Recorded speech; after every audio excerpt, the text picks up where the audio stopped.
Namaskar to Dr. Krishna Kumar for his kind words of introduction and greetings to all at the Amrita Vishwa Vidyapeetham. I am indeed honored and privileged to address one of the institutes of eminence across all its campuses to give you an overview of the National Education Policy 2020. I'm also happy to know that the forenoon session where my colleague Dr. Leena Wadia, with whom we worked on the NEP 2020, has given you some insights into specific areas of NEP 2020, largely leaving out the arena to me to cover the main features of the National Education Policy 2020. As educators, I always believe all those who are faculty and researchers and students are in a certain sense connected to education in some way or the other, and faculty and researchers are educators, and therefore it is very important that an education policy which is crafted in the 21st century is sort of understood in its entirety uh, by all of us, irrespective of the fact that we may not be concerned with certain aspects about that policy directly. And therefore, in the time that I have, it's about 3:12 now, I hope within about 45 to 50, or because it's very challenging to cover all the features of NEP 2020, though I'll confine myself only to higher education within that limited period. But I would like to have about 20 minutes or so for interaction. And the fact that the director had mentioned that there were a lot of queries in the first half of the session, I look forward to a very interactive session post my explanation and exposition of the NEP 2020. Just to set the context, I'd like to mention that the NEP 2020, though it is the third education policy of independent India, what is distinguishing about this policy is that it is coming out at a time when India seems to be having one of the largest, is the country, not one, it is the country which has the largest youth population in the world. And it is this demographic situation that we are in that needs to be converted into an advantage. And it is therefore important that the existing educational system, which is not able to deal with some of the global challenges of knowledge explosion, of technological revolutions, of the onset of artificial intelligence, machine learning, and big data, and augmented reality, and so on, these factors have to be taken into consideration over and above the fact that as a society, we are very interconnected. Now, the current system of education, many have asked us this question, why did you all have to change an existing policy? And let me also tell that a policy is not reflective of a particular governmental status. It is a national policy and therefore should not be seen with political overtones. It is very important to understand that as academicians and as researchers and students, that it is a vision document which is aiming or which is trying to take forward an educational system which is set to transform the early childhood care education, school education, higher education, professional education, skill development and vocational education, adult education across all the verticals. What is most significant about NEP 2020 is that it has actually sought to see that education is seen as a single continuum, and that between all these levels there are many stages that we go through, but there is a lot of interconnectedness between these stages. The other important rationale is that, and I think Lena had touched upon it, that as a country we are committed to this sustainable development goals, and particularly the SDG 4, which talks about ensuring inclusive and quality equitable education for all and promote lifelong learning opportunities for all. This is a very significant factor which we need to achieve by 2030. And if we have to achieve this, the existing systems and structures and the manner in which teaching learning is taking place has to be transformed in a manner that would be enabling an inclusive and equitable quality education. More importantly, There is a UNESCO report, which many of you may have read through, Learning in the 21st Century, which talks about the fact that the very nature of learning is not a unidimensional activity, but it is a multidimensional activity. And there are 4 pillars that this report, commonly referred to as the Delors Commission report, talks about. It is learning to know, which is the knowledge aspect of it. It is learning to do, which is the skills or the application of the knowledge. It is learning to live together and to live with others, which is the sustainable and coexistence aspect of it. And finally, it is learning to be, which is the realization of one's own talents and potentials.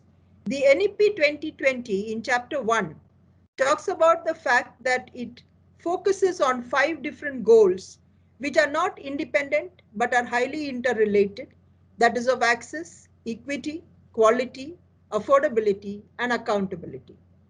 This very same chapter takes into account the fact that the earlier policies of 68 and 86 have done tremendously towards contributing to access, increasing the access, ensuring equitable education, but may not have been able to address many of the challenges in the area of quality of education.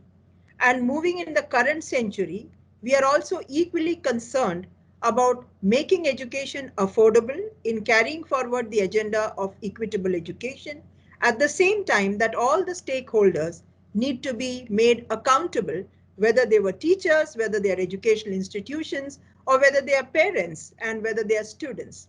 Each of the stakeholders have to be held accountable for the purpose for which they were to do their roles and whether those are being achieved or not. We might not find that as very palatable, but it is a reality that unless you build in accountability within a system, you cannot reach quality benchmarks and you cannot achieve higher ratings and higher rankings in your own assessment towards better performance. The chapter 1 of NEP 2020 goes on to list out 22 cardinal principles, which if you read it once again after the session is over, it will give you an understanding that the principles that guided the recommendations of NEP 2020, irrespective of which vertical it was looking at, has consistently remained the same. And the most important, which is the first principle that we are talking about, is to identify the unique potentials and nurture that potential of every single child in order to promote that individual's holistic development. Now, this is the reason why you see a lot of changes happening in terms of inbuilt flexibility that is being brought into the educational offerings within the manner in which the teaching learning paradigm has got to be transacted and the manner in which the assessment systems have to be there. It is also the factor that if we have to nurture the unique potential of every child and that every individual is born with something that is unique to that person, which may not necessarily be only taking up a particular domain area, which is what we are currently seeing, where there has been an overemphasis on the engineering and medicine disciplines by actually setting aside and the STEM subjects and actually not looking at the social sciences and the humanities and other areas, including your own departments of media and visual communication and so on. These are actually lopsided developments of the educational system that we've had, and this policy is seeking to rectify that and try to say that all disciplines are equally important, and it is therefore difficult to condemn a student who is not necessarily performing in STEM subjects as being either a failure or a misfit into the system. We are all aware that there are multiple job opportunities that are available, and it is this reason why we have in higher education as well as in school education talked about flexible course offerings. Now, I would just try to say, because of the time constraint, not touch upon those recommendations in the school education. But one aspect that I would like to bring before you on school education is the new structure we are talking about of the 5 plus 3 plus 3 plus 4, which has put many people into a spin into understanding what is this all about? Because we have something called the 10+2. Now, 10+2 was a physical restructuring of the schools. When we talk about the 5+3+3+4 restructuring, it is only a curricular and pedagogical restructuring, very much evidence-based on the fact that there is a brain development that happens, and therefore there is an age-appropriate learning that takes place. And therefore, in the learning trajectory of a student, there is certain things that need to happen at certain specific points of time related to the ages that they belong to. So the first stage is the first 5 years is the foundational stage between the 3 to 8 years. Then comes the preparatory stage between 8 to 11, the middle stage between 11 to 14, and the secondary stage between 14 to 18. And the product who's coming to us in the higher education system, which was earlier called the 10+2+3, is now actually an 18-year-old who is now going to be exposed to an undergraduate program that could either be of 3 years or 4 years. And what is the nature of this undergraduate program? And how is it different from what we are currently offering? Currently, like Amrita, is a multidisciplinary campus, but you still have unique identities for silo-based, discipline-specific undergraduate programs, where someone is graduating in arts or science or commerce or management or design education or pharmacy or medicine or engineering or agriculture or law. These are all independent silo-based discipline boundaries that we have created. Under the NEP 2020, we would like to see a dissolution of the silo-based education, a dissolving of the disciplinary boundaries to offer what we call multidisciplinary or holistic education, which in the draft NEP 2019, we had used an internationally accepted nomenclature of liberal arts education. But since the acceptability of liberal arts as a terminology and the possibility of people misunderstanding that it is only a focus on arts education led us to accept a more commonly understood term of holistic multidisciplinary undergraduate program. Now, according to this new structure, or rather this new offering, we are allowing a student to take up any combination of courses depending upon the student's aptitudes, the student's potential, and the student's talent. Therefore, you are having a total, let us say, a flexible set of course offerings where a student can take mechanical engineering, study English or Urdu or any other language, take up a vocational subject, take up music, take up a sport, take up economics, and any combination.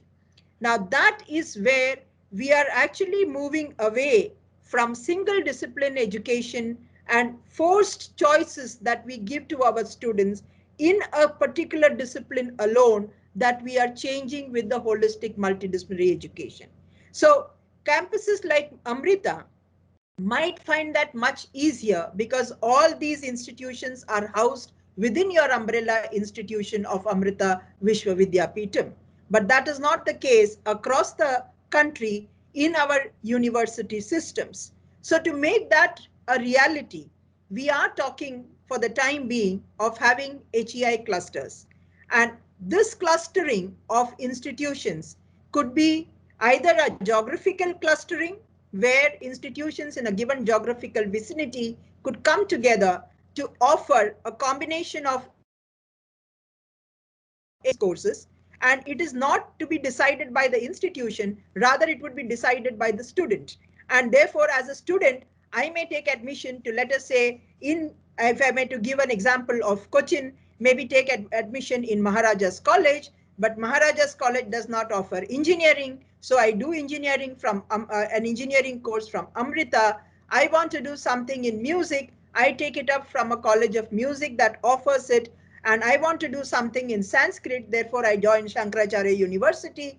You can take it up in any combination. So a number of institutions can come together where they allow a student to choose the subjects Because it is not being offered in a specific institution, the student has the flexibility to take it from multiple institutions, and the governments can decide whether they would like to create HEI clusters by mapping up these institutions. Now, if you say that it is not physically possible for students to travel across these institutions because they are very far off, let us then confine them within a geographical vicinity. But at the same time, we are allowing students to take up courses through the ODL mode or through MOOCs.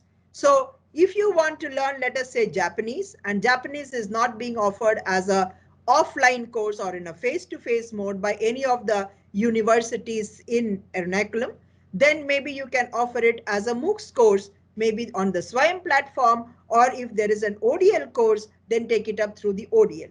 So the flexibility arises from the combination of courses, a combination of institutions, a combination of the modes of learning, and finally the flexibility is in the duration of the program.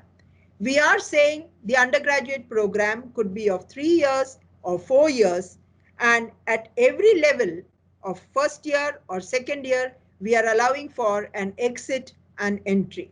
If you recall, the idea of ensuring lifelong learning opportunities and the fact that today youngsters may decide to do a year's course, go into the world of work, or absolutely take a break because the person would like to set up some startup, explore some ideas, therefore is participating in a lot of creative thinking that goes around, and then decides to come back. That student is not condemned as a failure or a dropout, but that student is considered to be an active learner. Let me mention over here that just because the NEP 2020 has been approved by the Union Cabinet on 29th of July 2020, these 4-year programs, or 3 to 4 year, 3/4 year multidisciplinary undergraduate programs, do not become effective from 29 July 2020. The concerned regulator, whether it is the University Grants Commission or whether it would be the Higher Education Commission of India, the new architecture that we have proposed in the NEP, until they bring out their rules and regulations. But as a kind of a forward looking, some sort of, if I may to put a date, a predictive date, we do not visualize a lot of delay in the launch of a 4-year program, because there are only two things that they need to bring about. One is that they need to speak to all the states, because there has to be a uniform date for the rollout of the new architecture of the undergraduate program. The second is the National Higher Education Qualifications Framework, which is going to be the framework which will decide on the credit equivalence of courses, which would facilitate the student mobility from one institution to another institution. And the third thing, that is the academic bank of credit. Currently, the mark sheets of students or the grade sheets of students who are doing a given course looks identical, because there is an identical set of courses, and therefore they are doing it from only one institution. When there is an academic bank of credit, it is customized as per the student's combination of courses. It could, as I said, be from multiple institutions, and these cards, therefore the grade cards of every student would look unique to that student, because either the student has done it from one institution or multiple institutions, or in a combination of ODL or a combination of MOOCs. And therefore, these three things, if done within a 3-year period, not beyond that, we should be able to launch a 3 or 4-year multidisciplinary holistic undergraduate program. Let us assume from 2023-24.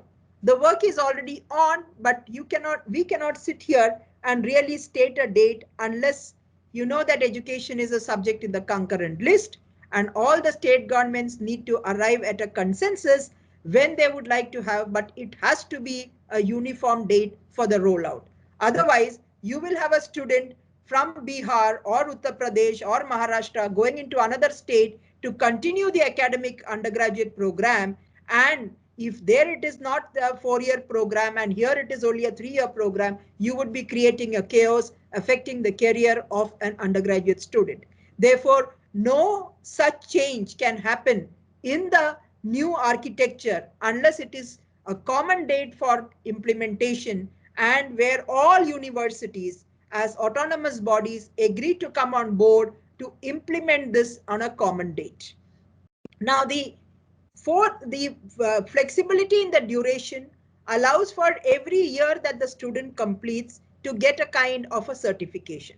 So at the end of the first year, the student gets a certificate. Second year, the student gets a diploma. The third year, the student does get a bachelor's degree with maybe majoring in one subject and having a minor in another subject. But if the student wishes to go in for a 4-year program, the student can major in 2 subjects or even take up a detailed research a detailed dissertation as a research in the 4th year, and that would be a BA with research, allowing that student to join a PhD program directly. If the student has done only a 3 years bachelor's with only one majoring subject, then the student would have to do a 2 years of master. If the student has done a bachelor's degree with 2 majors but no research, the student would do a 1 years of master's before being able to enroll for a PhD program. So the entire structure of the UG, PG and the PhD programs have come in for a kind of a total overhauling, where if the 3-year/4-year undergraduate program comes into being, you have a combination of flexibilities being given in the duration, in the entry and the exit, but without treating any student as being a dropout of or a failure because of the discontinuation, because we are allowing for a re-entry. Now, how long this period of, let us say this elongated period would be there to re-enter would again be determined by the regulations that would be brought about. So if we say, for example, that we are rolling out a new program from 2023 academic session, then can we keep it for 10 years? Is it practical? Is it pragmatic? Or it should be only about 6 years? Or it should be only about 4 years?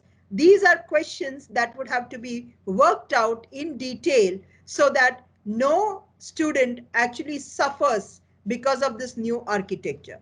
It is also possible when implementing that even if we decide 2023 to be rolled out from that date onwards, we may have to parallelly allow the 3-year program because there are a lot of students who may not have really completed that course. And since you have many universities which allow students to keep terms, which we commonly call as ATKT, those students should be facilitated to complete their course. Now, it's not something new to us. We all have been part where, for example, I have done 11 plus 4, then we moved on to 10 plus 2 plus 3. So now when we go on at both these stages, one had found that parallel streams allowing for the old and the new have been allowed to continue. And that is familiar even in states like Kerala, where you know that when there is a syllabi change, you allow an old stream and a new stream to parallelly move for some time till you completely phase out the old stream altogether. So as far as NEP 2020, the most important recommendation in higher education is this new undergraduate program. And as faculty, what is important for you is the attitudinal change. We are under the belief that the discipline that I teach is the most important and that it has no relationship to other disciplines. If we sit with this kind of mindset, firstly, we are fooling ourselves. Secondly, we are doing grave injustice to the students who are living in a world where knowledge is so porous that there is a lot of impacting of other disciplines on the discipline that you are teaching, and therefore not facing that particular reality, not bringing in the richness of that interdisciplinarity, and therefore the transdisciplinary nature of that knowledge is sort of doing injustice through the educational system to the student. And this becomes all the more important, therefore, that at the undergraduate program, it is not just the discipline specific kind of knowledge that we impart to the students, but the kind of 21st century skills that we need to empower in our students, which talks about collaborative learning, critical and cognitive thinking, communication skills, working together in a team, handling change, being adaptable to new requirements, and being able to use technology and the soft skills abilities, because technology is the one which is going to be the greatest revolution, where existing jobs, which we commonly hear, are not going to be existing because the technology is going to take that over. And it is therefore indigent on us as faculty to change our own mindset, the way we look at our own disciplinary and to think in terms of talking to other departments. And a department such as visual and media communication should be able to impact all areas of knowledge. In fact, when we look at design education, it is one area in which India is lagging behind. I used to handle a scheme called Design Innovation Centers in the ministry. And design education is not confined to technology subjects and not confined only to applied sciences and technology, but should be entering into the domains of social sciences and humanities, so that the kind of social innovations that we want is possible only when we have a design thinking approach towards the whole paradigm of teaching and learning. So there is scope and there is a lot of opportunity for multidisciplinary institutions such as Amrita, which are not, you don't have to wait really in terms of what is going to happen. You actually start working on it right away in terms of seeing how you can bring about within the Amrita Vidyapeetham itself a lot of merging of the disciplinary knowledge that could take place by sharing of all these, let us say, the disciplinary disciplines being shared together. You will also have to do your own changes within your statutes, no doubt about it. But at least you are all together under one umbrella architecture of the Amrita group of institutions. And therefore, I'm sure you might not even have to think in terms of becoming a part of an HEI cluster. It is either there possible, and thanks to the online learning platforms that we have, you are able to use or leverage the learning resources and the teaching resources available at multiple campuses of the university. The other important higher education reform in the NEP 2020, India as a country is very proud to say that we have one of the largest higher education systems in the world. We have over 1,000 universities, 40,000 affiliated colleges, 30,000 standalone institutions, being called by a plethora of terms such as IITs and NITs and ICERs and so on, which are centrally funded institutions. Then you have state universities, you have private universities, you have deemed universities, you have institutions of national importance and institutions of eminence, you have affiliating universities and unitary universities. It is actually a very complex fabric if you look at the higher education system. But the whole idea of higher education is either knowledge dissemination and knowledge transmission, which is teaching, or it is knowledge production and knowledge generation, which is research. Now, the teaching and the research, unfortunately, in the higher education system in our country seemed very disconnected and not seem to understand that they are like two sides of the same coin and they are highly interrelated and correlated. This is sought to be rectified in the recommendation that we are talking about. And this is not going to be a top-down decision. It is a decision which the HEIs as autonomous bodies will have to take for themselves in this new categorization that we are talking about. Mind you, that categorization is not watertight. It is only for actually identifying for oneself as an institution where it would like to see its larger goal or strategic plan of action. Whether we would be a teaching intensive university, which is largely offering undergraduate and postgraduate teaching, and to some extent, some degree of research in doctoral areas. Or would we like to be a research intensive university, which is largely focused on PG and doctoral studies, but with some degree of undergraduate education? So we would like to see the 1,000-odd universities, which includes all your centrally funded state universities, private universities, the affiliating universities, and the institutions of national importance, including the institutions of eminence, all of them to actually take a call whether they would like to become a teaching intensive university or a research intensive university. And it is possible that teaching intensive universities may be your immediate goal in 3 to 5 years, but gradually you would like to become a research intensive. So that is going to be a dynamic situation. Now, what about the third categorization?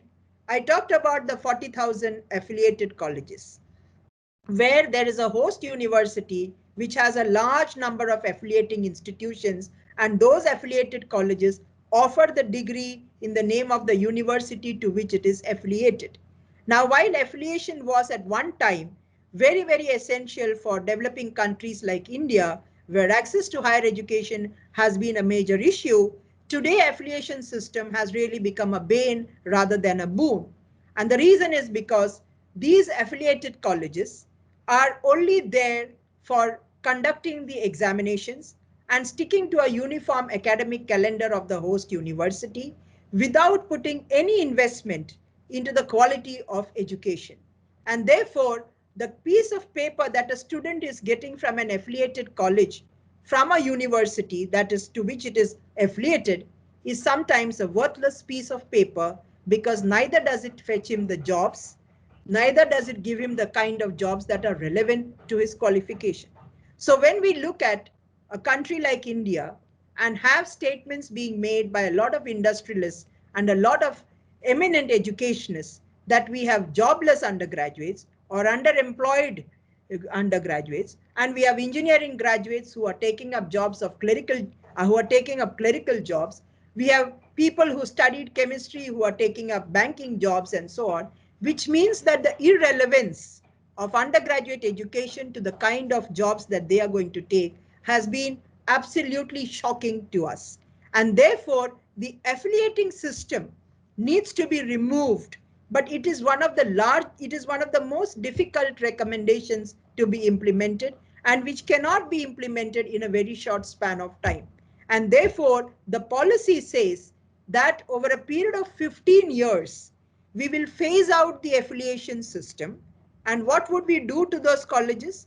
Some of those colleges who have been achieving certain benchmarks and who develop certain quality indicators to become accredited would become, over a period of time, degree granting autonomous colleges.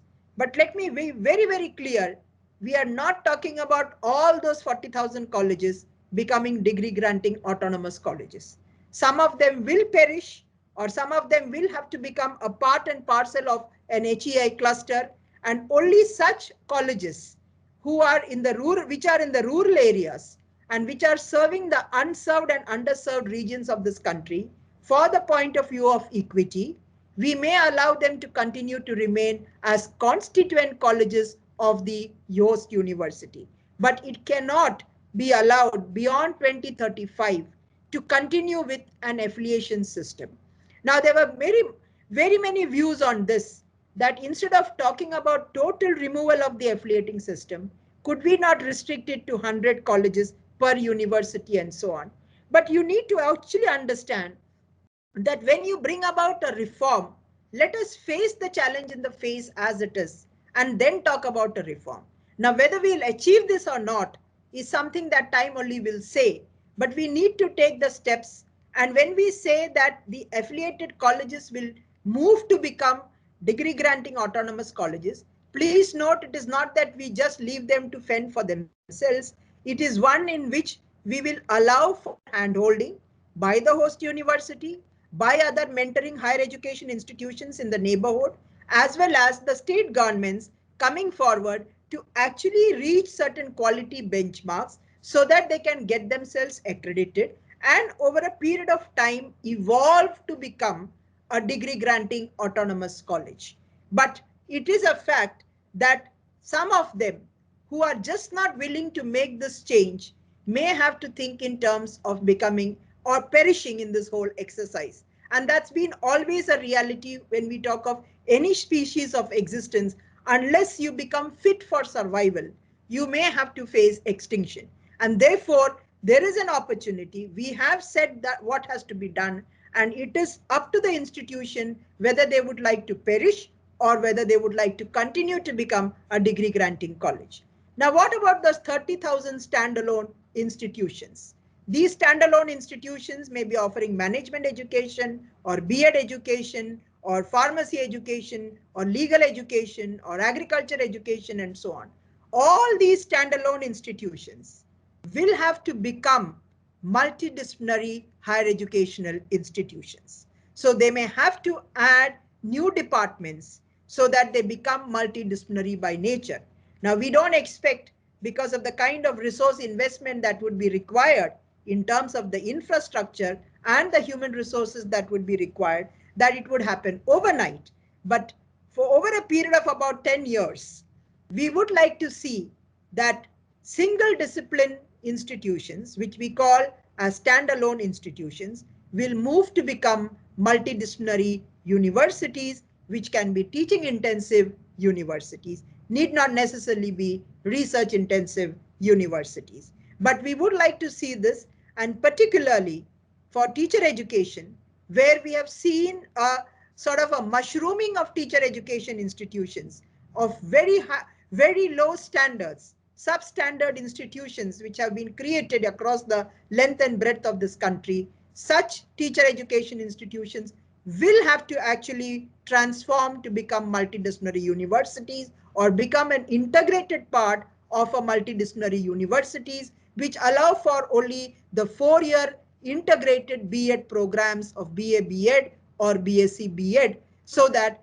we are understanding that a teacher education or teacher educators by nature and those who create teachers, they understand the importance of having multidiscipline exposures, so that sociology or chemistry or physics or economics or music or engineering or maths, they are integrated along with teacher education. And therefore institutions which are standalone teacher education institutions will, after 2030, be forced to shut down or closed.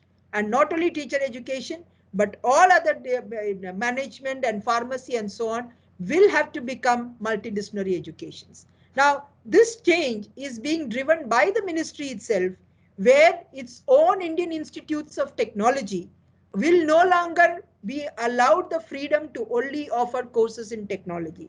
Many of them do have a very strong humanities department, but they are already now branching into offering medicine and agriculture and law and so on. You are seeing that taking place in the branded institutions of our country like the IITs. So there is nothing that prevents other institutions to follow that role and to also think in terms of offering multiple disciplines into their campuses or merging with multidisciplinary institutions. The importance of the NEP 2020 comes on two fronts. While I've talked about the institutions and the undergraduate program, the two main stakeholders are the students and the teachers. As far as the students are concerned, we are talking about creating optimal learning environments and providing adequate support to the students. Now, these students who are allowed to choose combination of courses which have done away with or blurred the disciplinary boundaries and moved towards multidisciplinary education, where we say they can take up music and sports and performing arts and so on, vocational education, all of these being embedded into that multidisciplinary undergraduate program. You must provide avenues for participation in activities that allow for their flowering of their talents and their potentials being actually utilized in a very proactive manner. So you can have debating clubs and sports clubs and youth clubs and eco clubs and other activity based clubs, which actually see that you're not just teaching a subject, but that subject is actually being used in a creative manner for putting them into multiple activities by creation of these clubs, as well as creating a vibrant environment that promotes learning, that is knowledge with creativity and knowledge with sports, knowledge with fitness, knowledge with values, all this coming together in this new vibrant multidisciplinary education, where optimal learning environments are created for students for such kind of student participation.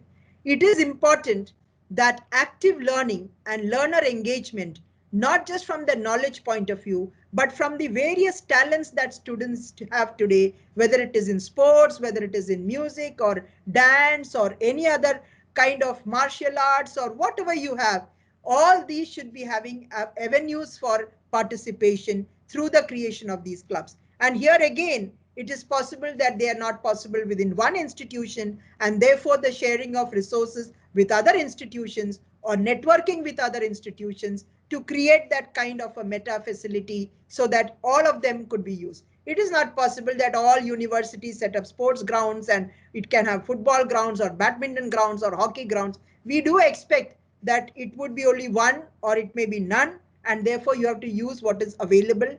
You can tie up with industry, you can tie up with associations so that these facilities are made available to our students. On the support that we need to provide to the students, while the academic support is through the career counseling and through the academic counseling and the professional counseling that you need, the fact that students have been subjected to a lot of stress provides for the need to have psychological counseling. Therefore, the physical fitness as well as the psychological fitness, the fact that stress is coming from the kind of exams that we have for entrance, and therefore the assessment patterns will move away from the high stakes examination, and we will have more which test the competencies of the students and criteria based testing, so that you are actually having, rather than testing all students as far as their abilities on a absolute grading system, have a criteria based testing where you're testing the competencies as per what their abilities and what their students are.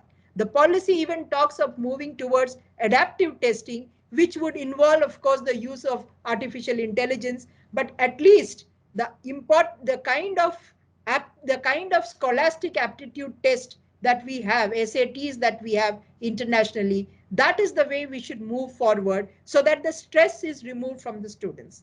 But it is equally stressful for students today, where in the absence of a joint family system, where in the absence of a lot of peer support, where in the absence of, or rather the fact that we are obsessed with our own individualized entertainment channels of a mobile and an iPad and so on, where we have become isolated, the kind of psychological problems that are arising leading to substance abuse and many other forms of deviant behavior can be tackled only if we try to provide psychological counseling. And to also ensure that this deviant behavior is curbed, not only those multiple activity clubs that I was talking about, but the fact that you can promote health and fitness of our youngsters is very, very critical, because only a healthy body will have a healthy mind. And therefore, physical fitness, and that being a very important ingredient of holistic health, is to be promoted in our campuses. Now, these are all laudable and therefore requires a lot of commitment, not just from, and it is therefore for the faculty where they will be doubling up into multiple roles, where they may be actually doing all these factors. And today the role of a teacher is not one of an information giver, because information is available through multiple sources on the internet. The teacher is today a facilitator, an enabler, and one who teaches a student how to learn in the most effective manner. The NEP 2020 is very, very clear that the education system must teach our students how to learn in the most effective manner, rather than telling them that this is what you need to learn. And the entire rigor of learning has to shift toward teaching. Learning has to shift to be learner centric, not in the sense that it is only learner centric for the sake of saying that as a cliche, but saying that how can learners in the 21st century learn in the most effective manner by acquiring the right kind of 21st century skills, having holistic multidisciplinary education, and so on. Now, for the faculty, we are talking in chapter 13 of energized, capable, and motivated faculty. We are recognizing in this policy that the entire transformation, which is totally overhauling the existing education system, will come through the vehicle and the main change maker, that is the teacher. And that is both for school education and the faculty in higher education. We are recognizing that it is the faculty in the higher education system who must be given the adequate autonomy to innovate in the manner of pedagogy, in the manner of teaching learning, how to transact the curriculum in the most effective manner, and therefore innovate even in the assessment patterns. because we are moving away from rote-based learning to promoting critical thinking and competency-based evaluation, which means that you will have a lot of activities and a lot of practical exercises and all undergraduate programs, irrespective of which course that student is taking. It can be sociology, or it can be management, or it can be sports, or it can be any discipline, will have mandatorily internships and apprenticeships.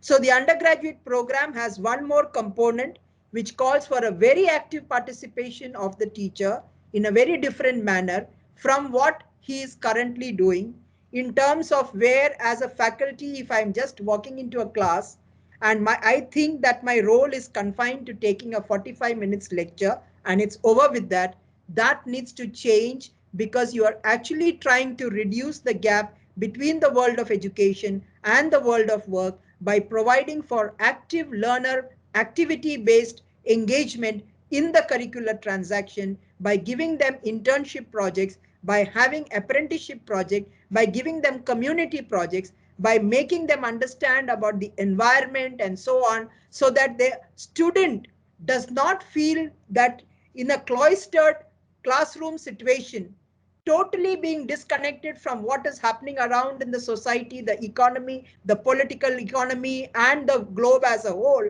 He is not kept off from that, but rather connected to that through the education system, through the vehicle of the teachers. So the role of the teacher would be, as an autonomous faculty, that the faculty can be allowed any mechanisms of having the transaction of curriculum by innovating on the pedagogical tools, on giving them activities and projects, and actually trying to shift them to make them very autonomous learners where they are able to make individual choices. Let us be fair. We are having an 18-year-old coming into the higher education system. An 18-year-old in this country exercises the right to vote and determines who forms the government. Let us credit that youngster with the right intelligence to be focused, and not discredit that student by saying they come into the class not for the sake of learning, but merely to get that piece of paper. Who has made them think like that? Let us start introspecting as faculty ourselves. Have we made that irrelevance of education become so prominent that we discredit the intelligence of a youngster and say that they are not focused, they are having shortcuts to education, they would rather study from the guide? Let us try to ignite the motivation, and therefore, as faculty, also be more motivated and to be committed. We are saying that we are restoring the dignity of the teaching faculty. We are saying that we will provide for opportunities for their continuous professional development. We are saying that the faculty will have an active role in preparing that institutional development plan, which is a vision and strategic plan of action of every higher education institution, which must be made by the main stakeholder, or where the main stakeholder, that is the teacher or the faculty, should have a very critical role in shaping that, and where it would like to see that discipline that he or she is teaching in coming 5 years or 10 years, understand what are the global changes happening in that discipline, and therefore also try to build upon the kind of research areas that it can bring about. So the faculty will be incentivized. The faculty will be prevented from having too many administrative duties. We are talking about technology coming in for a lot of data management and management information system. So this form data filling that most of the faculty will have to do for NAC visit, for some other visit and so on, that will have to go, because we are talking about a platform which has all this data and which is easily retrievable. And therefore the role of the teacher for other activities, as well as for his own career growth and development through the training programs, which will be continuous, and where teachers who actually innovate in bringing about use of technology, in having new models of pedagogy, these would be incentivized by fast track promotions. So while the policy in the chapter 13, in 7 paragraphs of chapter 13, have talked about how do we motivate, energize, and create more capable faculty by giving them greater autonomy, by giving them a role in the creation of the action plan of that institution. Will also have continuous professional development moving towards leadership positions, where someone who joins as an assistant professor can aspire to become tomorrow the director or the vice chancellor of the university by giving them leadership development programs.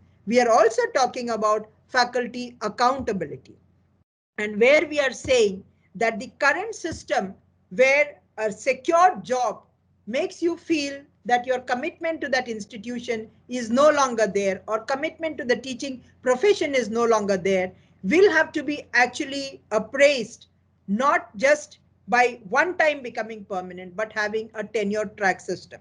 So the tenure track, which is followed in most of the parts of the world, and where we feel that it is not possible here, and where many felt that this is not a very palatable recommendation, because we would not like the teaching fraternity to be offended by the fact that every 5 years they would have to prove that they have been contributing to the learning outcomes of the students in the higher education. Unlike school education, where teachers are held accountable for the learning outcomes of the students, in higher education, the commitment of a higher education seems to be only to taking a teaching session of 45 minutes or about 20 sessions in a week, and forgetting about where that student has gone in his future life. Here, the higher education faculty will have to identify the discipline that he or she is teaching, what are the learning outcomes, what are the job openings, what are the research areas, and how is this more relevant for a student in the contemporary times, and therefore trying to understand the depth of that particular discipline from the global perspective, which will be something that the higher education faculty will have to continuously keep working upon, so that he or she is actually enabling the richness of that discipline when transacting that curriculum in the higher education. So the teacher, the faculty, the emphasis on the quality of the faculty, the emphasis on the fact that there will be robust systems of recruitment, but at the same time allowing for career progression, while recognizing that we are talking about faculty accountability. 2 or 3 points before I just wind up talking about regulation. One is that this policy talks about giving a larger emphasis on open and distance learning, emphasis on skill development. I understand that Lena has already touched upon vocational education. A GER target, that is the gross enrollment ratio target that we have set in the policy, is to reach 50% by 2035, which is about substantially 15 years from now. But we would like to see a substantial expansion of the ODL system within the multidisciplinary higher education system. We have said that the ODL will account for about an additional 1 crore of students. The vocational education subjects will have about nearly 50,000 students, and that all this would be within the multidisciplinary higher education system. But at the same time, that ODL will be allowed to offer not just teacher education programs, but also vocational subjects, and also such courses, provided they have a certain degree of accreditation and quality benchmarks. On internationalization, and Amrita is already there into it, we are talking of student mobility and faculty mobility, allowing for the opening up of foreign campuses on in our country, as well as vice versa. But what is most important is that while our legislation may have to come about for this to happen, it is important that we make foreign students attracted to our campuses by having easy foreign students offices being set up on our campuses.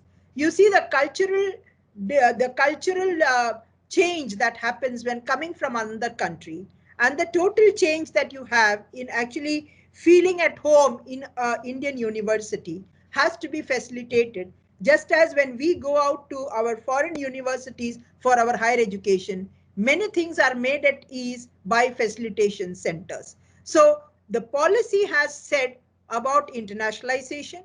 Why internationalization? Because competition is not a bad word, and we should be able to promote individual as well as institutional competitiveness. We need to be competitive by nature if we have to have better benchmarks and perform better, and therefore it is specifically to ensure that we allow for a competitive higher education landscape that we would like to see the internationalization of higher education. But already you have a lot of initiatives happening for faculty and student mobility through exchange programs, through twinning programs. These can be multiplied, whereas at the same time we will have to wait for a bill to be brought about to become an act for the institutional mobility, but other initiatives can already be worked upon. The aspect of technology in education, two chapters, chapter 23 and chapter 24. In fact, chapter 24 was after the COVID pandemic struck this country already, but the setting up of NETF to make appropriate decisions for having a lot of digital education being promoted and making the right decisions. These are some that have already been talked about in the chapter 23, use of technology for data management, for administrative tasks, and for improving the quality of teaching learning by looking at the triad of cost, equity, and quality. So you can reach larger numbers, and there, I need not tell it to institutions like Amrita, which have done wonderful in terms of actually contributing even to the ministry in terms of offering platforms for having video conferencing and so on. So the idea is to broad base this across the institutions rather than have them in islands of institutions. But more importantly, on online education, the digital divide that this country has and the need to have access to digital devices and the sorry state where the students of higher education benefit the industry the most, but their social responsibility of the corporate sector in trying to ameliorate this digital divide in terms of institutional infrastructure, in terms of individual digital devices, is something that needs to be looked at. But at the same time, we have said, or rather the COVID has been a technology accelerator towards online education, but we have realized that the student preparedness, the parental preparedness, the faculty preparedness, and the institutional preparedness has been found wanting. And we will really have to ramp up all these so that we actually move to a very effective synchronous online learning standard operating protocols, which allows for effective teaching learning rather than merely saying that we are having technology and we are using it, but there is not much learning that is happening. Learning did not stop during the COVID pandemic, but how effective was that learning is something that we need to look at. And therefore, while promoting online education through Swayam, Swayam Prabha, using community radios, direct to home channels, all these plethora of tools that we have, the multimedia tools, along with whatever internet and bandwidth penetration that this country is having, while moving forward, no doubt, the kind of infrastructure that we need to create within institutions, the kind of access to digital devices that we have to have, and most importantly, we are saying as a part of equity that we will be offering higher education bilingually. That is, it can be offered in regional languages. And this is one way in which we would like to ramp up our gross enrollment ratio. So the kind of e-content that we need to have in regional languages needs to be seen.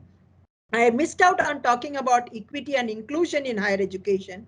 We cannot achieve sustainable development, the goal of SDG 4, unless the socially and economically disadvantaged groups, which include the SC, STs, OBCs, minorities, urban poor, women, transgenders, people with disabilities, those who are living in geographically inaccessible areas, and those with learning disabilities, like my children of migrant families, all these educational needs of these students and equal opportunities for their participation both in school education and in higher education are addressed. This cannot be possible to achieve our GER targets. In school education, we have talked about universal retention of students from the age 3 to 18 to be achieved by 2030, and giving a 5-year transition period, we are talking about a 50% GER in higher education. In this time, we need to see what are the GER targets of the disadvantaged groups, which we have used a nomenclature of socially and economically disadvantaged groups, the SCs, the STs, and take remedial steps to ensure that they are brought on par with the national average. And this would mean setting up special education zones, setting up social inclusion funds, gender inclusion funds, and more importantly, enhanced scholarships, including bilingual higher education. Chapter 6 in school education, chapter 14 in higher education talk about equity and inclusion. But a very important point that you all should understand, while this policy firmly believes in strengthening the public education system, it says that public and private institutions will be treated at par with the same set of norms and standards. And one aspect of the aspect of non-commercialization of education, that education is a public good, is emphasized by the fact that private institutions will have to offer scholarships to the extent of 25 to 50%.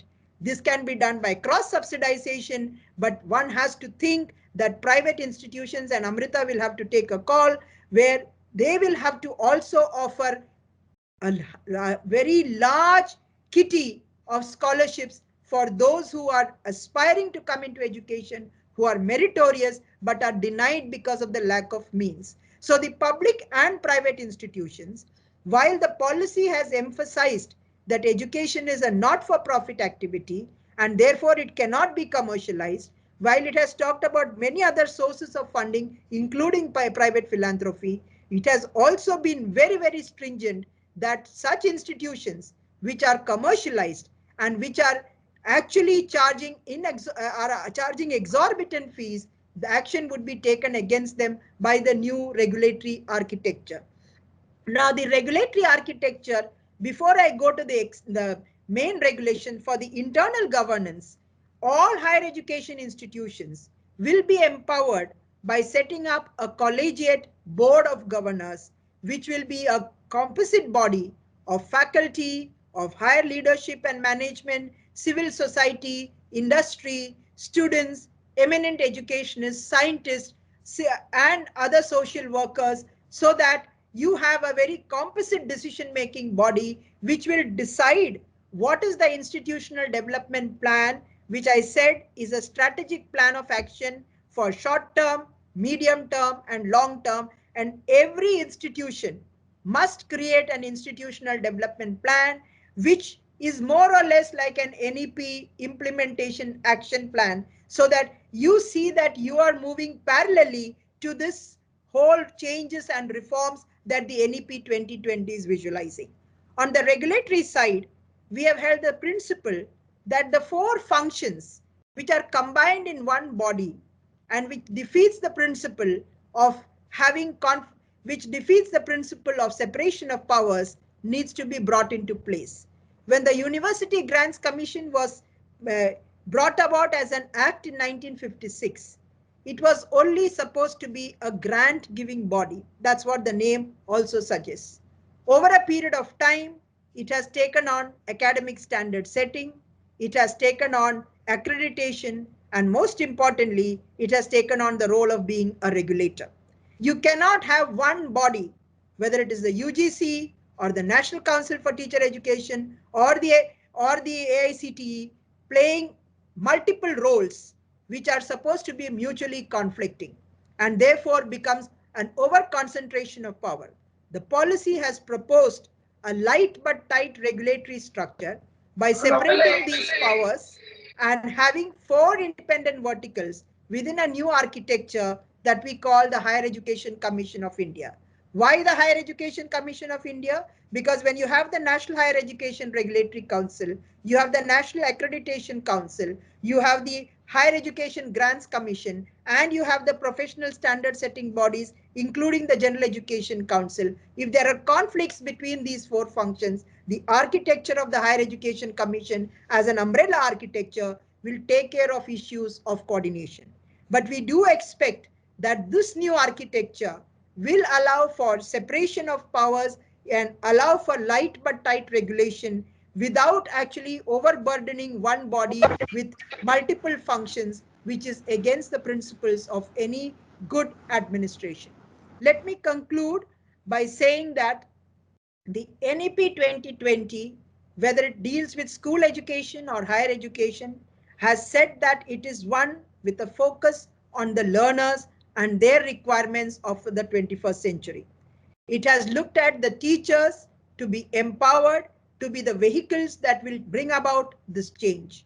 And we are looking at highly autonomous and empowered set of institutions, whether they are schools or universities or colleges, and all public and private institutions being recognized as contributing to the educational development, the social change, and the economic transformation of the country that will put it on the global map and make it recognized not just for being teaching contribution, but for research, because we also have an NRF that is there to catalyze research. And I'll take up questions on NRF, but I would like time for interaction, so I would leave the NRF not being covered.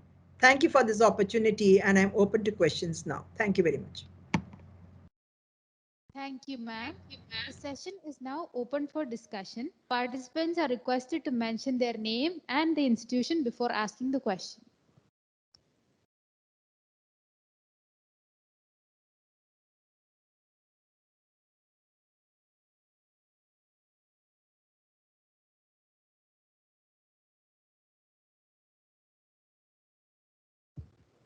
Participants can raise their hands if they want to ask a question.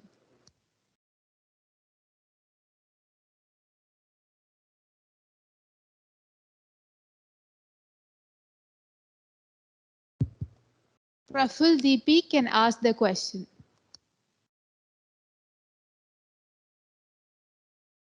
Please unmute your mic.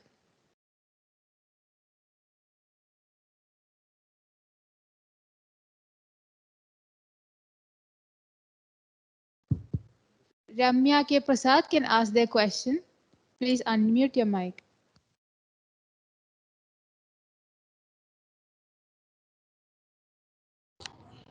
Namaste, madam. I am Dr. Ramya K. Prasad from Amrita Vishwavidyapeetham, Mysore campus. I am from the Visual Communication Department.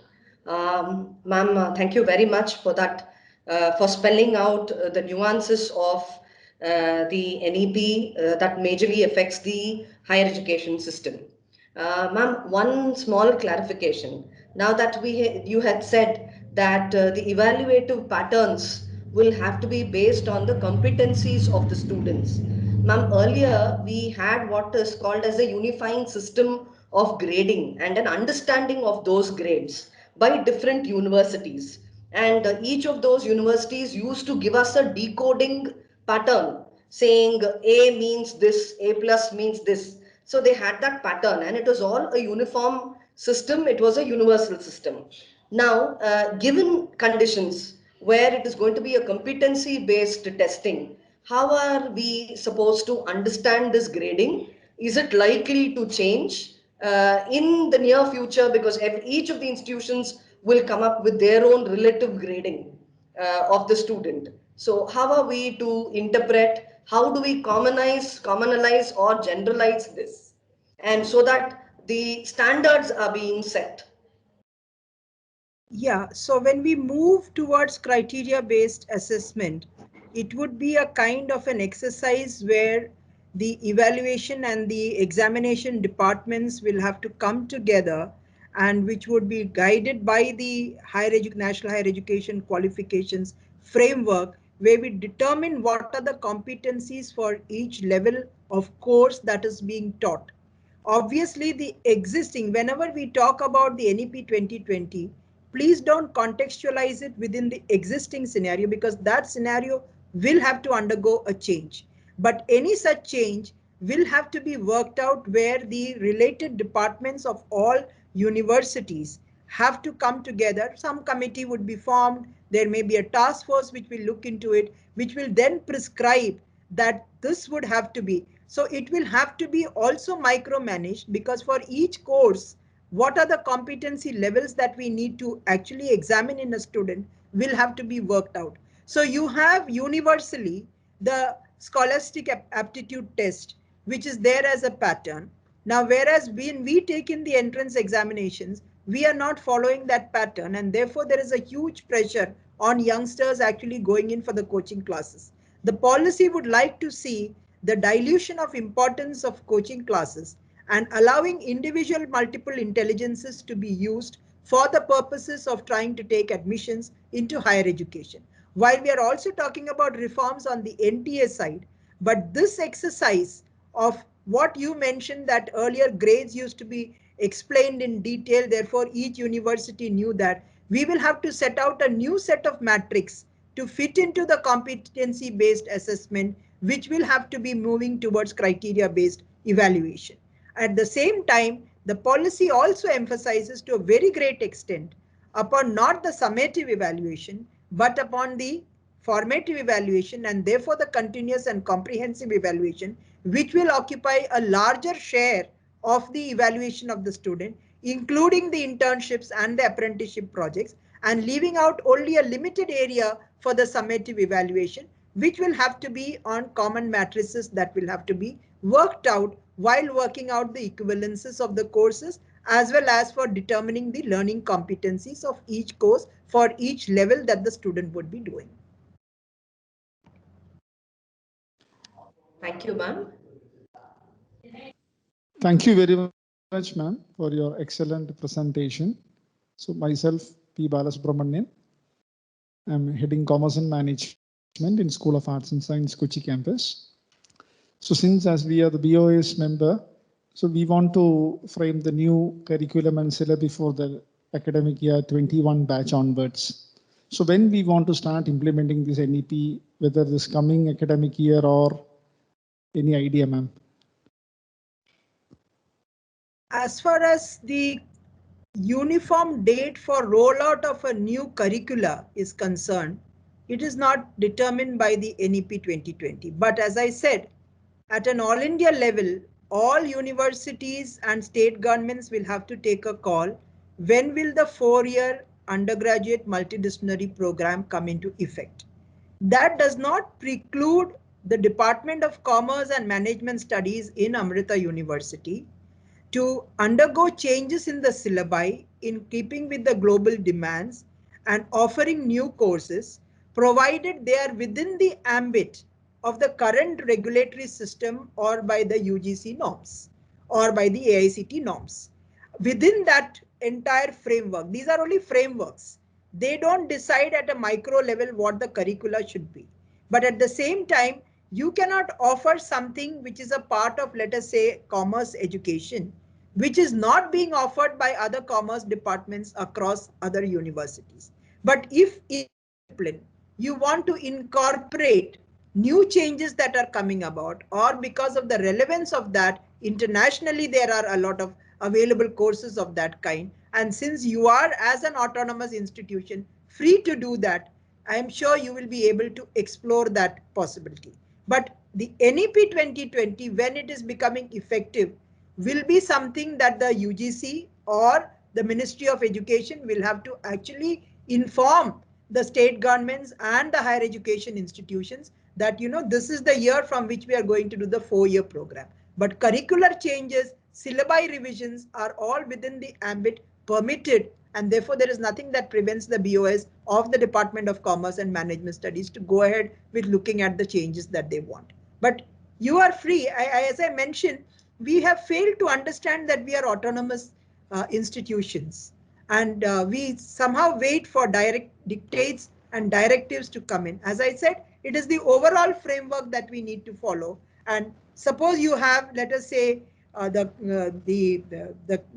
CBCS pattern, and the CBCS pattern allows for certain combination of courses. It doesn't allow for, let us say, autonomy to give students wide range of combination. Within that combinations that are allowed, and within the broad curricular guidelines that the institution is permitted by the AICT or whichever, because commerce may be, management must be largely taken over by AICT, while commerce may be part which UGC takes over. But since you have that as a combined body, what changes you might want to bring about in the syllabi, you need not really wait to see whether NEP's 4-year program becomes effective. You can bring about those curricular changes, taking into account what are those changes that commerce education or management education should undergo in the light of the global developments that are happening, in the light of these courses being offered by other institutions within this country itself.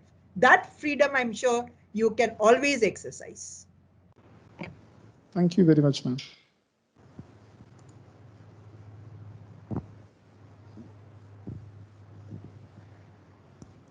Namaste, ma'am. Myself, Hari Krishnan, from the Department of Visual Media and Communication, Amrita's Kochi campus.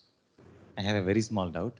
Currently, we have a system in which there are a limited number of seats for a specific course in an institution.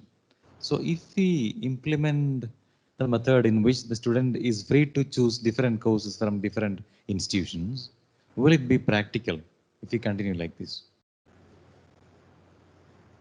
We actually need to have an assessment as to which are those courses which are, you see, the demand for a course keeps changing. I remember at the time that we were doing an undergraduate program, it was economics that used to be very popular, or it used to be engineering that used to be popular. Now you see a trend where students would like to become chartered accountants, or students would like to take up management education and so on. You're seeing that you're aware of this changing demands that happen because it is closely related to the economy itself. Now, on the number of seats, we may have to keep that as being very open-ended. At the same time, take into account the availability of the faculty that are there in that pool of the HEI cluster. Because here right now you may be seeing the faculty available in an institution, and all these seat restrictions come because of our parameters for accreditation, that it should be a class pupil faculty student ratio. We are working out new FSRs for different streams. So faculty student ratio for one which is teaching social sciences, maybe 1:30. Faculty student ratio for one which is teaching management, maybe 1:15. These norms will change because there will be a revised regulations that will be brought about in the light of the teaching intensive, research intensive, as well as the multidisciplinary education. But the practicality of it is definitely possible because we will like to keep a flexible system of number of seats, and that may have to actually go, because if you are saying seats in a college, then yes, you may have to see in a university or a college what is the faculty strength. But as far as that particular student is concerned, he may be doing it from Amrita, or he may be doing it from Sacred Heart College or Albert's College or whatever. Therefore, that college may see a seat restriction, but as far as the student is concerned, he is free to take that admission across. So the pragmatic part of it arises that FSR will be there, which is discipline specific. FSR will be applicable to institutions also, but for a student, these two parameters are independent because the student is taking as per the availability of a course in a given institution, and he is not tied down by the fact that he cannot take that combination of course. So you may have 30 seats, and you may find that you may have to do a kind of a method by which you attract students to fill in your seats, because you may find that those students may prefer to go to other colleges. So the competitiveness that will have to take place will be seen from an overall availability of seats within a given region and within a given cluster. That would be the parameter, and that is what is being worked out by the implementation groups. We have only made some recommendations. We have not really worked down that, but that requires a lot of detailing that is being thought about.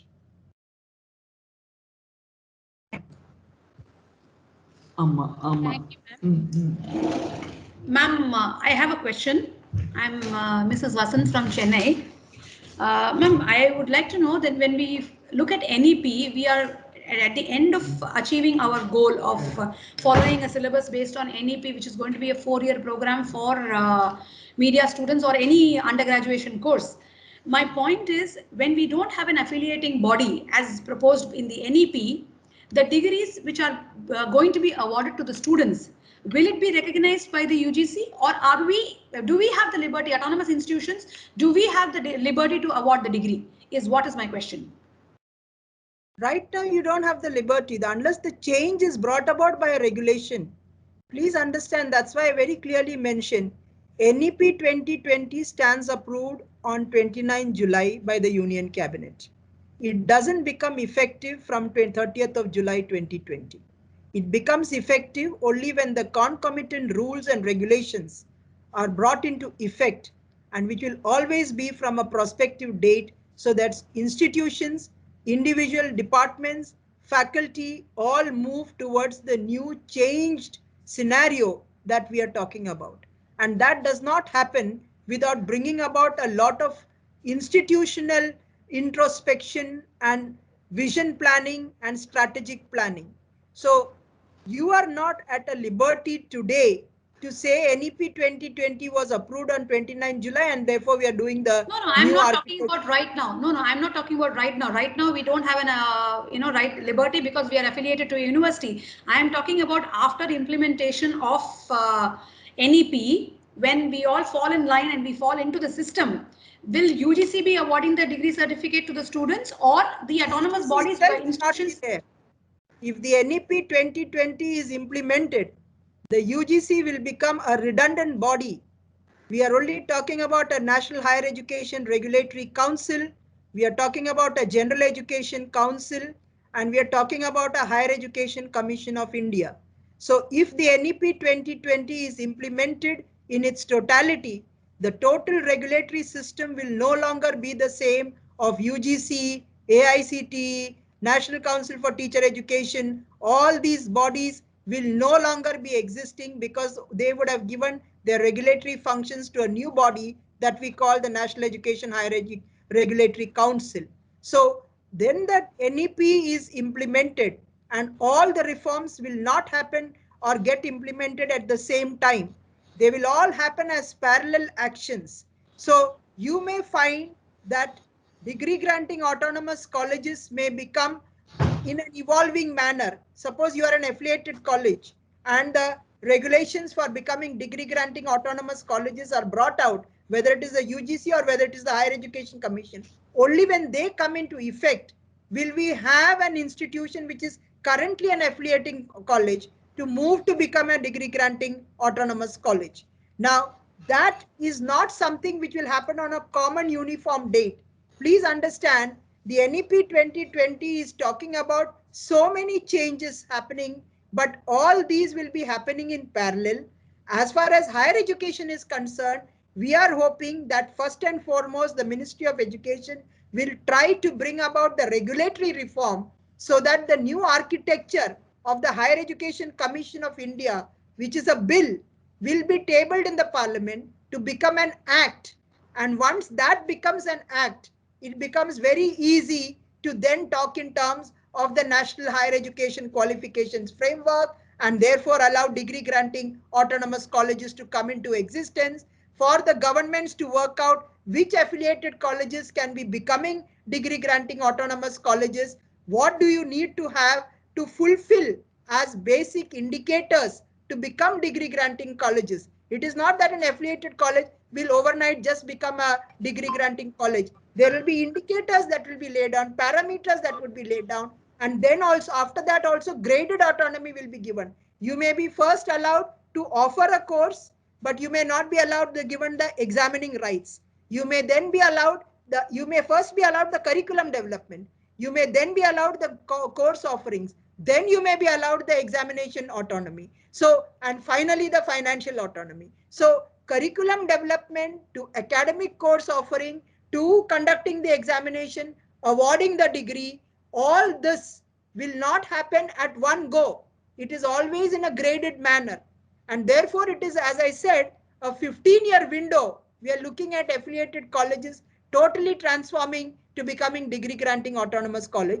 But institutions, if they are prepared, once the regulation is notified, let us assume that the regulation is notified by 2023. And then they say some of these colleges who fulfill X, B, X, Y, Z, A, B, C, these conditions, they can start moving to curriculum development. Then they can start offering those courses. Then they can conduct examinations in phase-wise manner. That autonomy would be given. So please note, none of the NEP recommendations will have a single common date. It will all be different for different set of recommendations. But ideally, we would like to see the regulatory change happening first, because once that comes about, it becomes easy for us to identify this is the regulator and this is the norms that they are talking about. Thank you so much, ma'am. Good evening, Dr. Kalyani Suresh, you may ask your question now. Yes.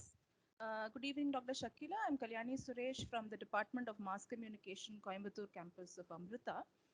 Now, as far as teaching competencies is concerned, you said that the NEP envisions and actually encourages a multidisciplinary approach by faculty teaching a particular course. Now, for example, mass communication is itself very multidisciplinary nowadays. You know, we have anthropology, sociology, marketing, humanities all combined together. But not all faculty know all these areas. So how can we actually, because this will involve a lot of unlearning and relearning by faculty in terms of pedagogy. So how can NEP show us or guide us towards, trying to get this done? I am a faculty of education. I cannot tomorrow teach chemistry. We never said that in the NEP 2020. And if I have given you that impression, I'm extremely sorry for having given a fallacious within a argument. multidisciplinary course like mass communication, there are No, faculty the who courses can excel be in. multidisciplinary. You see, Okay. we are not asking faculties to become multidisciplinary. We are saying the undergraduate program will be multidisciplinary. A faculty of sociology will stick to teaching only sociology, cannot be asked to teach history or economics or chemistry or engineering or anything. Yours is a subject, it is by nature multidisciplinary. Therefore, you have the implications of sociology and humanity and many other areas coming into it.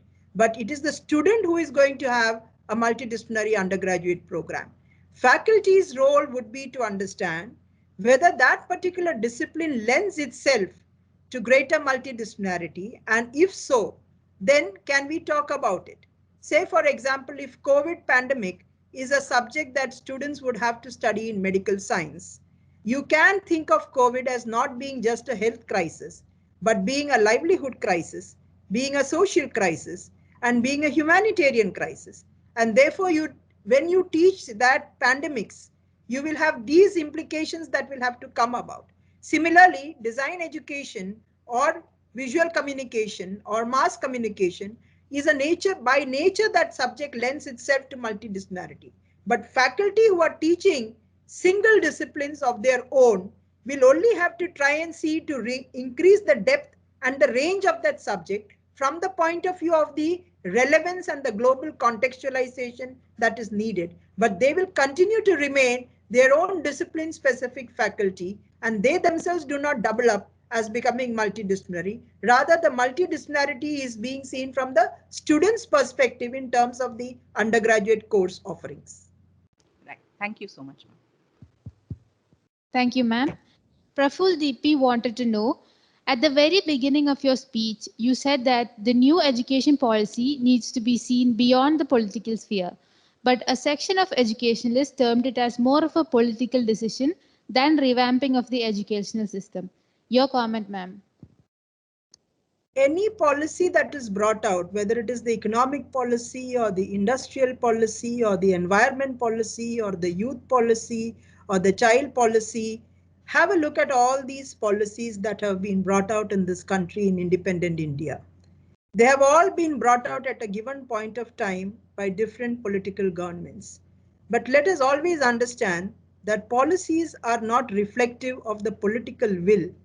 In what sense do we bring out policies? If so, with every new government that comes into existence, with every state and with every government, national level, we will have to keep changing policies. Did we have 14 different education policies in this country for the 14 governments that were there at the national level?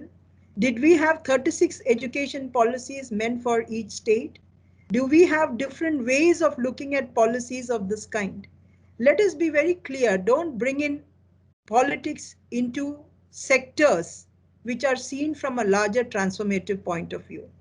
And therefore, I said that right at the beginning, this is not an education policy of a particular government. This is a national education policy. So also when you bring about an industrial policy, you don't call that as a government's industrial policy. You're free to critique it. You're free to say that this may have been done this way and you may have done it better in this manner. But policies, whether it is youth policies, you see, when we brought out this policy, we studied skill development policy. That was not brought out by this government's dispensation. We studied the child policy. We studied the youth policies. We studied so many policies which were brought out prior to 2014 and therefore were policies that were there in existence. If we tried to say that these were policies because they were brought out by a given government, they would not have been examined at all. So let us not color policies from the political color of that particular government. It will always have to come out at a given point of time.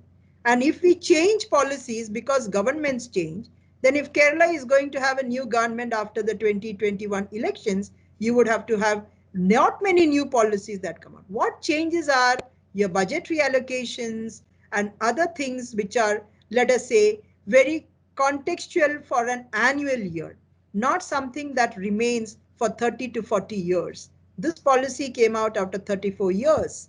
You've seen so many governments that have come out in that intervening period. So also between 68 to 86.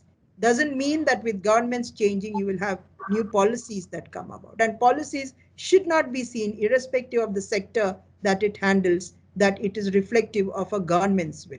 To some extent, it is in a certain sense a commitment, but at the same time, when in a democratic process and where it is a subject in the concurrent list, like this particular policy sector, it has had the most comprehensive consultative process where all the members of the parliament, where all the state governments, where about all the 6 lakhs villages, where 6,000 blocks, over 600 districts, over 600 urban local bodies, all academic institutions, all teacher associations, and every stakeholder in this country, starting from December 2014 till July 2019, spanning over 5.5 years, had an opportunity to share their views and suggestions. This policy goes down in the history of any policy making anywhere in the world as being one of the most humongous, comprehensive, consensus-built, bottom-up consultative process using online, offline, grassroots level, thematic, and expert level consultation.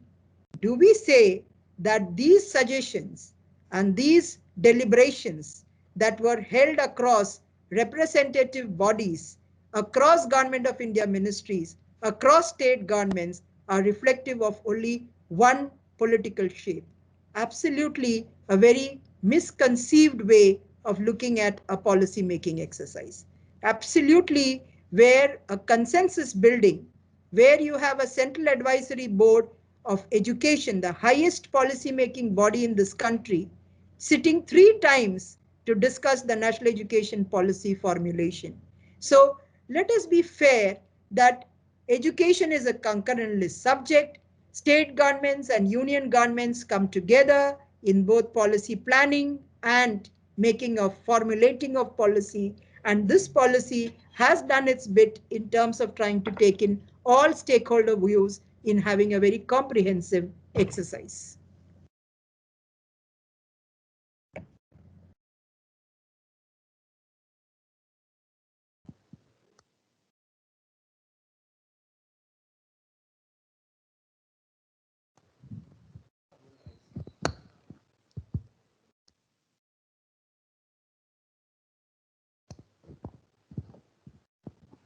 And once again, myself, Balasubramanian from School of Arts and Science, Kochi campus. So you have been explained about these all policies, to what extent the university or the autonomous body have to implement. So the faculty, those who are able to get a chance and opportunity to attend this particular program, we could able to know this. So what about the scope for the people, those who are not able to attend or they does not have any idea or awareness about this NEP? So whether this government is going to take any step? Professor Balasubramaniam, I have a point to say. I have attended at least 10-50 webinars speaking on the NEP 2020 since July 2020. And there have been multiple. If you just type the NEP consultation on the Google, you'll be able to see the vast kind of expositions that NEP is doing through the NGOs, through the think tanks, and so on. Now, as educators and as students and researchers, I'm doing one tomorrow for the Center for Public Policy and Research, and that's on higher education. Now, there are a number of efforts being done by all the internal quality assurance cells of all universities who have been told to hold discussions on the NEP 2020. Now, it's up to a faculty. You cannot, it's a democratic country. You cannot point a gun and say you need to go and hear a discussion on the NEP 2020. And it is not for us as a country which is democratic to say you must read the NEP 2020. Acquiring a certain knowledge and information on a policy is a responsibility. And when we try to implement the policy also, and I always say this in all my webinars that I talk, let us not wait for the implementation and the knowledge to be acquired on NEP 2020 to be spoon-fed to us by the government or by somebody else. It is a responsibility that we have as a citizen of this country to be able to educate ourselves as to what this policy is about. If irrespective of that, we choose not to be relevant and choose not to understand what it is for the loss of that individual and not for the loss of the country as a whole. So every individual, I think, must be, and parents, teachers, institutions, they're all doing their bit, and we need to just do our bit. That's what I always say for even the implementation. Let's not wait for somebody else to start doing something. Do my own might of preparing what I need to change if I need to move towards the NEP 2020. In that sense, I was so happy that the department had contacted me in terms of having, so we've been all doing it, all the members, all the ministry officials, a number of other think tanks, they've been doing it. I don't think if you even type it, the number of YouTubes that you may get to see on the various kind of discussions that have been happening have been exhaustive since the time of July 2020. So each one can do it. You can start spreading that message around. You can start putting it up on the YouTube. You can start doing your bit of it so that the word goes around. But if, as I said, someone still, because we are a democracy, we are not living in a dictatorship where you can tell that you must read this or you must try and do your bit of it. Finally, when it is implemented, everybody falls in line, and that is the way it will happen. But across the stakeholders, whether it is state governments, whether it is institutions, whether it is teachers, whether it is students, whether it is parents, all of them, education touches the lives of everybody. Our earlier honorable minister used to keep saying that this is one sector, health and education touches the lives of everybody. So COVID, for example, everyone is keen on knowing what is the vaccine going to do and things. The same is the case with education. These are two social sectors which touches the lives of every single living being, and therefore it is our responsibility to understand what this policy is all about. Thank you, ma'am. Surely we will implement it.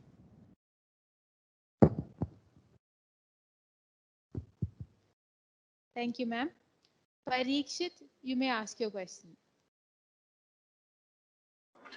Thank you. Ma'am, I'm Parikshit. As of now, I'm working as a junior data analyst for our university rankings, accreditations, and eminence.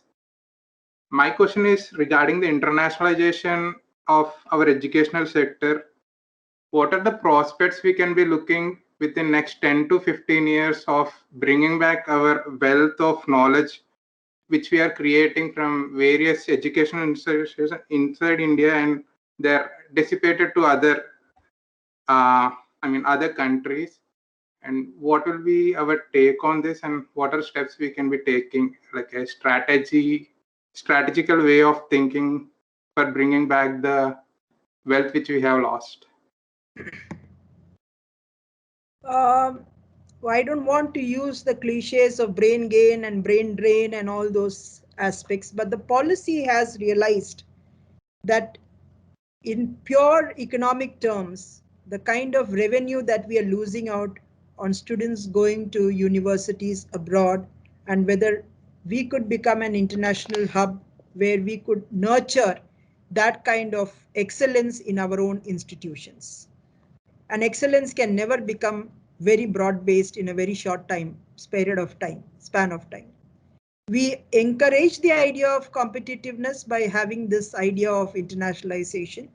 But at the same time, it is important that we offer something that is unique so that people from other countries can come to us. That is one aspect.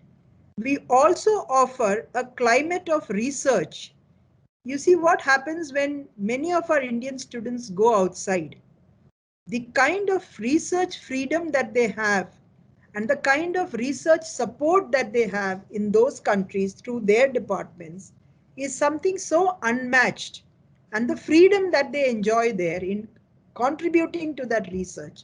So setting up the NRF and saying that the NRF will bring about a collaborative platform for higher education institutions, research laboratories, and industry to come together, where you encourage the development of patents, where you encourage entrepreneurial skills, and therefore we have an opportunity where many would feel that yes, India also offers a very enabling ecosystem where individual research can take place. And I must mention to you and many of you who may be interested, and I was a part of the science, technology and innovation policy which is being brought about by the Department of Science and Technology. We have made some very strong recommendations there for promoting research culture at undergraduate education, other than of course that the NEP has talked about the NRF. This has talked about the high-end instrumentation labs that needs to be made available, kind of common pooling of resources through inter-university centers for high-end research and so on. If you create these kind of facilities and you create this feeling that you can also be encouraged to come out with innovations and you can have your own startups and you can have very close industry academia interactions. And globally, we are already a country which has a lot of multinationalism that has come into existence. But these multinationals, while knowing that India's soft power is there, would like to ensure that this soft power is taken into their countries. So can we keep our people over here and can we make opportunities? Let me tell you, a sizable number of academia, because I happen to go to a number of international conferences, a sizable number of academia who are there from India in other parts of the world. And a few of them have already started doing it because there are sabbaticals being provided there. And they come here and are teaching for about 6 months in our Indian universities. So while they may not relocate, at least using them over here, and therefore a kind of differential norms which many of us don't like. So the GAN and the GAN plus that we came about with, all these are talking about different set of norms. And much earlier we had talked about it. But while doing this, where you may pay substantially for those who are teaching in Indians who are teaching in foreign universities, a different pay packet, you cannot demoralize faculty within our own country who would like to take up a lot of innovative research projects. Encourage them to take up collaborative research projects. Encourage them also to benefit from that kind of, what I may say, the internationalization of knowledge or globalization of knowledge that happens. So it has to be a give and take, where our Indian faculty who are teaching in our Indian universities should also feel that they are having an internationalization by taking up collaborative projects. You bring in those who are there outside to also be a part of those collaborative projects and take up teaching assignments over here. It will take some time, by about, if we have the NEP actually being implemented in letter and spirit, by 2035, we are actually seeing a possibility where you would see a substantial number of Indian academia and Indian research students and Indian students who have gone actually saying that, yes, India offers a lot of opportunities. And let me already tell you that the trend has already built up. It is very much there. You're seeing that because you are seeing high-end research taking place in some of our campuses, but it is not going down or percolating down to the state universities. And we are hoping that through the mechanism of NRF, which will bring about interdisciplinary research, which will talk about, research which is in uncharted areas and multidisciplinary research. We can think in terms of state universities also benefiting from this, I would say, a new ecosystem, and therefore seeing a lot of inflow of our own researchers, of our own students coming back and contributing to the wealth of our soft power over here. Thank you, ma'am. One more question from Praful DB. How would private universities raise funds for scholarships for backward communities, socially and financially? See, the one area that we have failed, whether it is public institutions or private institutions, is innovative ways of internal revenue generation. And this comes about in public institutions because they feel that it is up to the government and the government cannot abdicate its social responsibility. Education is a public good and therefore they should continue to be funded. And you're already seeing a system where about 141 institutions get substantial, huge funding. The IOEs got substantial funding vis-a-vis the state institutions which are starved of funds. Now, the NEP 2020 has said that the private institutions should be governed by the same set of norms and standards, and the common criticism that private institutions have greater and more stringent regulation as against public institutions is sought to be set right and given an equal playing field. When you give a level playing field, the question of equity in a country like India, where you would not like to see the education being only for the elite, and you want a massification of higher education to take place, the institution may have to do cross subsidization or ensuring that those who Delhi University charges about 114 rupees for some of their courses. The student is driving in a BMW. There seems to be something obnoxiously repulsive to see a student paying 114 rupees, and that by someone who is staying on the streets of Delhi and not even having 2 square meals a day.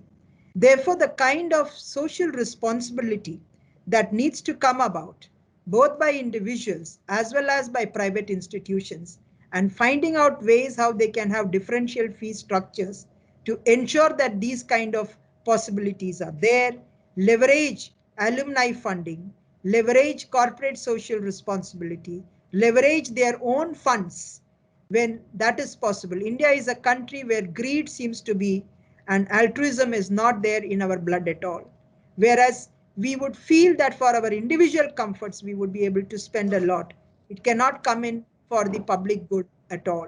So the private institutions will have to do a lot of thinking in terms of trying to see whether they can cross subsidize. And there are examples of private institutions even today offering absolutely free education for a substantial number of students, and a number of about 50% of the students paying only 25% of the fees in some of the private institutions. So there are models available, and I'm sure it is not very difficult for private universities to replicate these models.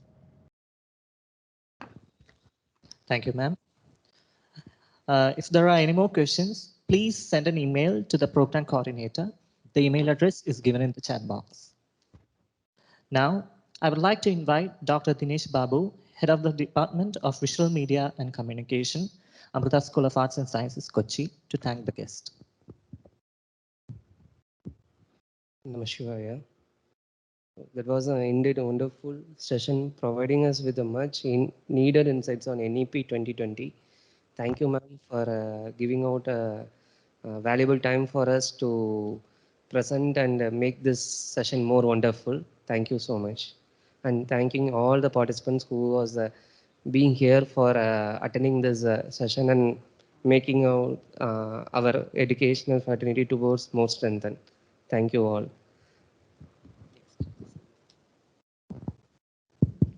Thank you. Now I invite Dr. Kalyani Suresh, Vice Chairperson, Department of Mass Communication, Amrita Vishwa Vidyapeetham, Coimbatore campus, for summarizing the sessions of day 1. evening. Today's sessions were like a curtain raiser to the thought-provoking ideas that we as faculty will be privy to the upcoming sessions that we are going to focus our sensibilities towards providing towards a changing paradigm of higher education. Both the speakers today, Dr. Leena as well as Dr. Shakila, both of them extremely articulate and erudite, have given us certain takeaways, certain keywords that we should be focusing on for the next couple of days of the FTPs, namely quality, equity, accountability, diversity, flexibility, collaboration, and cooperation. Now, these keywords will be our guiding light as we start our journey towards the tunnel, a goal that the NEP has envisioned for us for the betterment of our primary stakeholders, which are the students. How we traverse this tunnel, which path we choose, the best way forward is going to be our responsibility. And today's sessions were to understand the goal, and the next couple of days would provide a roadmap of directions of how we are going to traverse this exciting, but I think a little difficult for all of us. But we are all looking forward to the next couple of speakers who will give us this guidance. And thank you, and looking forward to the next few sessions. Thank you, ma'am. Thank you, ma'am. With this, we come to the